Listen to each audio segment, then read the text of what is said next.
Hey, what's up everybody? This is your favorite, friendly, neighborhood American infidel bringing you yet another one of these crazy commentaries. I hope you really like them. I hope this is at least at par or even slightly better than my last, because that's all I really strive for, is just getting better and better with each one of these. I'd like to throw out a huge thank you to all my new subscribers. Man, the Infidel Nation is once again, it's growing. We're like a damn weed. We just keep growing. Also, you know, just thanks to Yoush.com, man. I would not be where I am right now with my, I guess, whatever you want to call this, director, community, career, whatever it is, hobby. I don't know, but just thanks to Yoush. It's cool. Of course, go check out Yoush. There's a link in the description. Let's get right into this commentary. Again, there's just a little bit of background before we really get into the meat and potatoes of this mess. But okay, so here we go. Dr. Thomas Harvey was a pathologist that studied the development of diseases at Princeton Hospital. He lived a fairly normal life for someone that cut dead people's bodies wide open, and he kind of poked and prodded and he weighs every inch of them. Basically what he does is he tries to figure out why people died, how diseases develop, and how they progress, you know, to inevitably death for the person. But it was with the death of one of the world's greatest known thinkers that Dr. Harvey was ostracized within his community and eventually praised for his unthinkable act. Now, looking back, it'd be very hard to blame Harvey for what he did, but in doing what he did, we have quite an amazing and nearly unbelievable true story. Now, it was in the last years of Albert Einstein's life. Albert Einstein as in E equals MC squared. The crazy looking homeless kind of German guy whose image is plastered on hipsters t-shirts in an attempt to make them look smarter. Einstein is in the most prolific thinker in modern times that created the intellectual line of thinking that made the nuclear age possible. This guy was a big deal.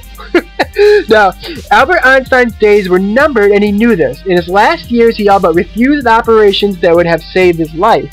Einstein's theory on his inevitable death was, quote, "I want to go when I want. It is tasteless to prolong life artificially. I've done my share and it's time to go. I would do it elegantly." Now, it was Einstein's wishes that his body be cremated and scattered in an undisclosed location to keep people from worshipping his tomb. Yes, it's a little godlike, you know, thinking, a little Napoleon, but he's freaking Einstein. You gotta give him a little bit.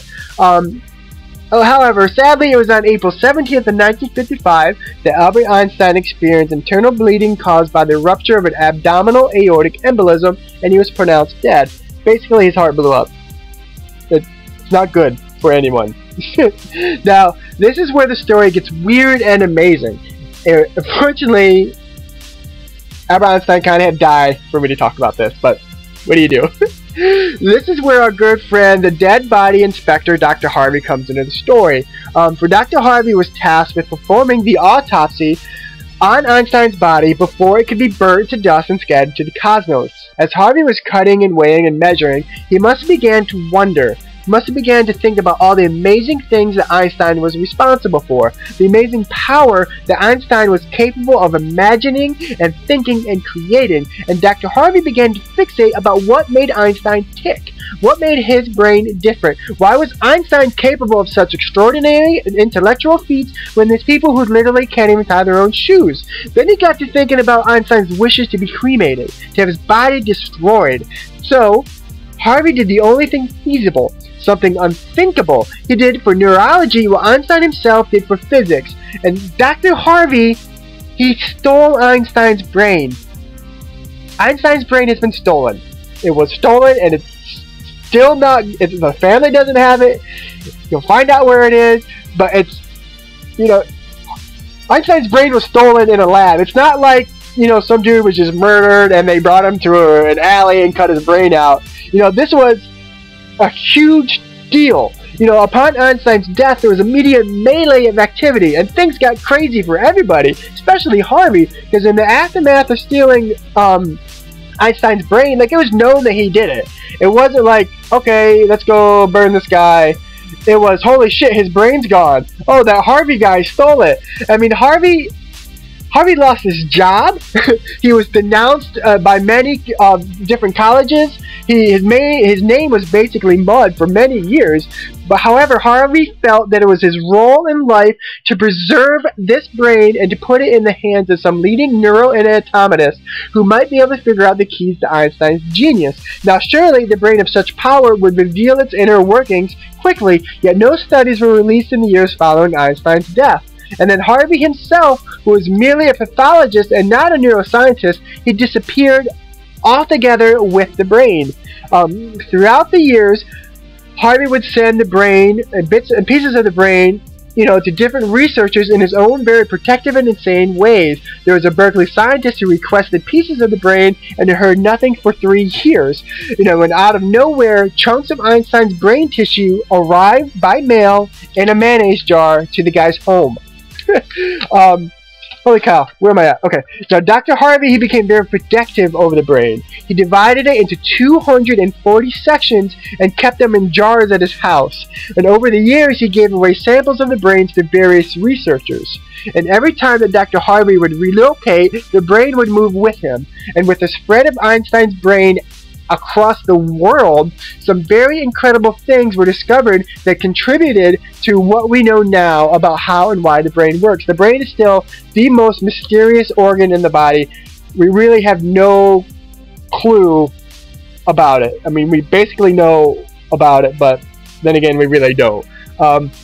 Now, Harvey died a couple years ago in the I think middle 90s, and upon his death, Einstein's brain was bequeathed to the pathology department at Princeton University, where it was originally stolen from, and it's still there today. There's even a book written by Michael Paterniti about the cross-country adventures that Harvey and the brain experienced. And then, as Harvey passed the brain of Einstein on to the next keeper, the newly crowned protector stated that Harvey is now free, and I am shackled with the burden of unlocking the mystery of Einstein's brain. I mean, to me, this is absolutely crazy. It is awesome to think that this happened, that, someone's brain was stolen. Jeez, I don't know. I just hope you guys like this story. It's kind of where I end for the story. There wasn't a lot out there about it, and basically what I do is I find everything I can, then I write a page and a half. So I hope you liked it. Please leave me some comments. I'm going to do another one. Again, if you have something else that you kind of think might be cool, just let me know in the comments and I'll research it, I'll put it together, and I'll give it out there.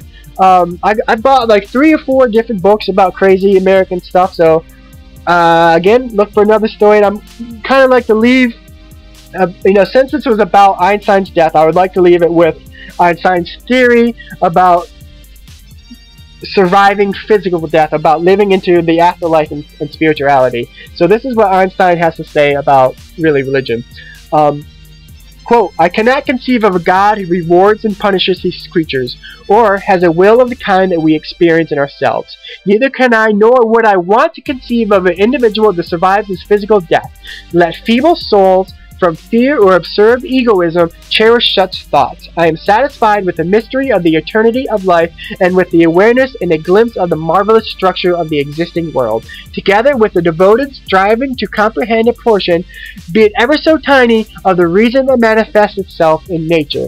That's the end, kids. I hope you liked it. And I'm American Infidel. You guys are YouTube. Stay classy out there, guys. And, man, just go to Yoush.com. It's going to be awesome. Going to be a big deal, so you better get over there and check it out. And once again, man, thanks so much.